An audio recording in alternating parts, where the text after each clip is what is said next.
Hey guys, I am Chris Kaler. And I'm Amber Fast on Kajin Cosplay, and today we're continuing with you guys Code Geass episode 23. Oh my god.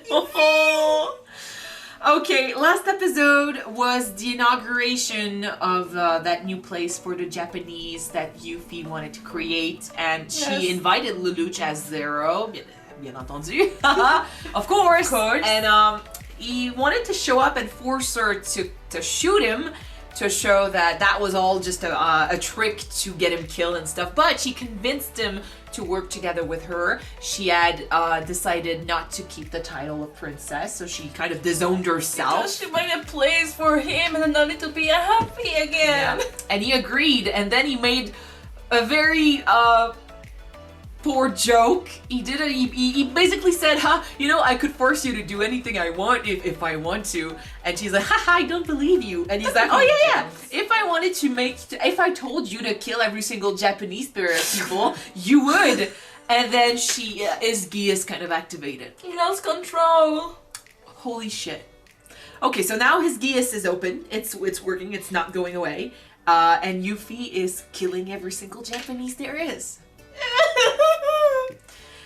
You've got Suzaku, who is looking for her. And Lelouch is crying, and he's basically asking his Black Knights to get rid of Euphy because she's lost it. He can't stop her because he used the Geass on her. At this point, that's the only way you could stop this, or just arrest her and put her in the room alone. I don't know, but with no Japanese in sight. But that's, considering Euphy is Euphy, it's like the worst thing that could have happened to her. And you've got the dad up there who seems to know that that's what's going on right now. He did it! And you got, what was his name again? The brother, the first prince. Schneisel. He's like, what the heck, Euphy, what have you done? Well, I mean, no one was expecting that, but she kind of ordered the other nightmares or soldiers to help her kill all the Japanese, and they are doing it. She's a princess? Yeah. They follow orders. That's where they left us last episode. Let's see what episode 23 has in store for us. I don't want Euphy to die, but I don't know how she could be saved. Even if she survives this, she's gonna be destroyed. We might cry this episode. Oh. Okay, so without further ado, let's watch it, guys. Let's go.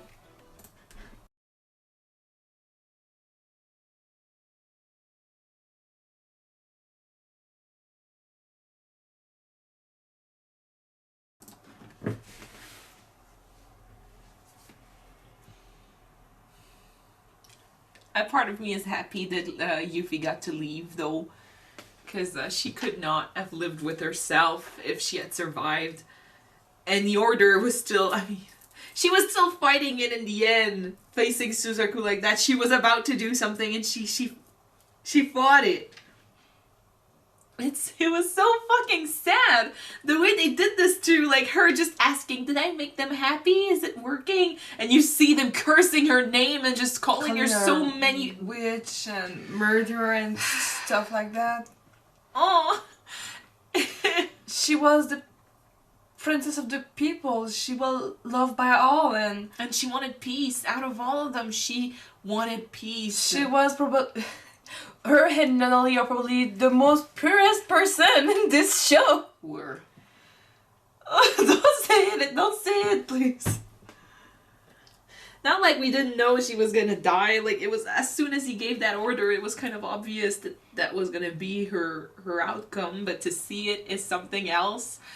Suzaku just holding her, and he's full of her blood, and basically Suzaku deciding that he's gonna turn it over a new leaf and just go straight for his emotions, because that was one thing he did not do before. Like, he was you know, obeying orders and being a good soldier. If you follow rules, it's not murder, it's because that's how he justified law and order. That's how he justified his actions all the time. And we used to say that that was the selfish, not that, well, yeah, kind of. That was a selfish way of looking at things, because he was no better than Zero and his Black Knights, but he likes to justify himself by putting basically putting the face of the devil on top of the others and being like, what you're doing is wrong, but what I'm doing is the right way to go. But now they're the same, and he knows it. He's saying it, and he's like, I don't want my friends to look at me as I'm becoming what I've been fighting for so long.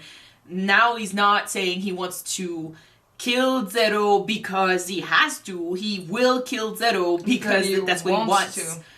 And Lelouch, getting that phone call, knows that he's talking about him. He knows that his friend has seen him kill Euphy, and I feel like right now his emotions are so strong that he's willing to set them aside to function.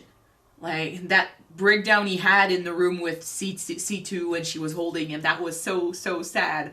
You know, he did not want to kill Euphy. He had a chance for a new world and for everything to be perfect, and he ruined it, and he knows it.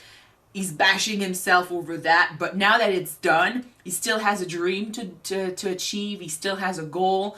He still has people to protect. He still has something he wants to do, and he cannot let his emotions take over. And he was asking himself the same thing when he learned that people that were close to him, you know, family members of his friends died. Shirley's dad died, and he was berating himself over that too.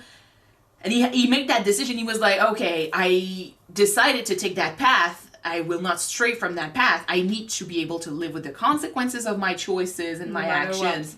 And now, once again, that's what he's kind of repeating in his mind. I feel like he's telling himself, I made that choice. Now I gotta ride that wave. I gotta go forward, because if he stops, there are so many people depending on him succeeding. Because yeah, I gotta say, his dream for the future is a good one. It's a very good one. United States of Japan, that's actually not a bad idea. Well, I mean, the way things are right now, it's not a way to live for most of them. It's terrible. But the way he's presenting his dream for the future is a good thing. No matter what his motives are, even though it's part of it is about him just wanting to win one over his dad.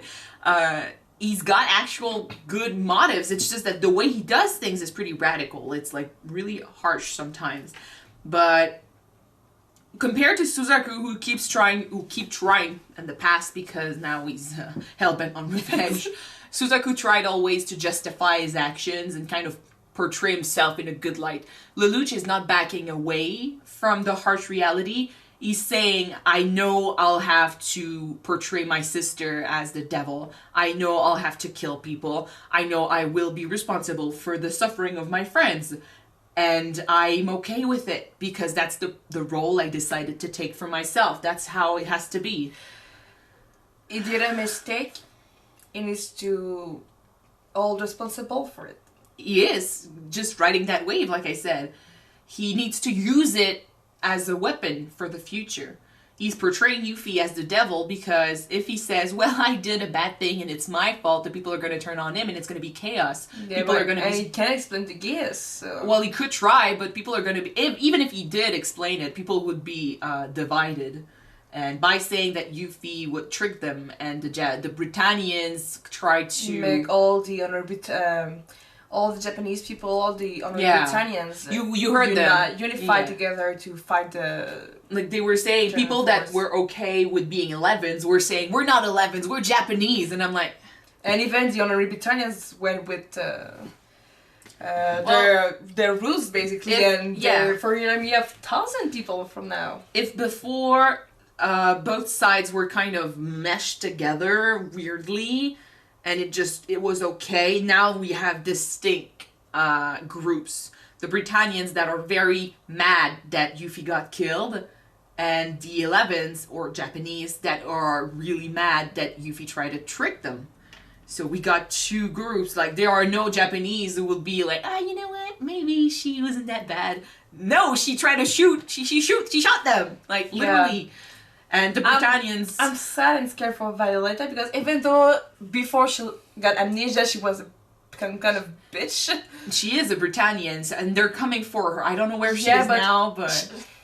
Since she lost her memories, she's a new person. She is... They don't care. I know. She's a Britannian by birth. Like, a lot of them the kids died too, you know, the kids that were in the arena when that happened, they were killed as well. And I'm sorry, but the kids were not born when that whole thing started. I know. So, in a war like this, people don't stop at, how old are you? Were you even aware of that war happening? No, you're a civilian, I don't care, you're Japanese. I'm scared for Shirley, I'm scared for Nanali, I'm scared for that guy, I forgot his name, the friend. The fight could come to the school. Nanali is in danger as fuck, because if someone learns that she's a Britannian princess, on top of that, she's a Britannian, but you add to that the fact that she's also a Britannian princess. If their identities get public, it's the end. Like, they're gonna get targeted. What the heck is Nina building, though? The building. She's building something. Nina. Oh, she's building some Nina. sort of. She's building some sort of nightmare. I think she's about to go on a battlefield and try to fight Zero. And she's crazy right now. She's lost it. Euphy's dead. So. Yeah. You've got Suzaku also fighting for Lelouch. Lelouch has accepted that that's what's going to happen, that they're going to fight. Unless Suzaku decides to turn over a new leaf once again and just forgive Zero if he learns that it's Lelouch. Which I don't think it's how it's going to happen. But if he does... You won't understand why Zero would have killed Euphy. Well, if he explains that how it happened... It was an accident. I don't think Suzaku is in a good place right now to listen. No. So I don't know, and you've got also C2 and V2 now. You've got another one talking to Suzaku. So maybe she gave him something. I don't know. Maybe I really don't know. That was before he left to fight Zero. So before, yeah. I have no idea. Maybe she explained something. Maybe she told him about the Geass. I don't know. But right now he seems to be awfully confident to fight him. So I don't know. And C2 talked to Marianne. Yeah. Marianne? We knew she was talking to someone, but Lelouch's mom? Like, how far does that go back? Like, there's a lot of questions here, so we're almost done with season 1. I cannot wait. 2 episodes left, and after that it's gonna be season 2. I can't wait. I'm so scared because this show is good at portraying realistic scenarios, even though the setting is further in the future and they use technology we don't know. The way people react, the way people just interact with one another, that's just so realistic. And in realistic scenarios, people can do pretty harsh things that are difficult for us to live with. And they can become characters that we hate. Like Suzaku, I don't know what he's going to do, but he could be terrible in the future depending on how this plays out. And innocent people are going to keep dying. It's just that for the first time, it's someone we cared about. So this is... And the way it happened was so bad. Oh my gosh. Alright, let's wrap this up. Yeah. Thank you guys so much for watching this episode with us. If you want to see the next one right away, it's already on Patreon. The link is in the description. So you know what to do, guys. You want to watch now, you go, you click and you subscribe. Or you wait for the next one to be up on YouTube. So next week. Alright? Yeah. See you then, guys. Bye.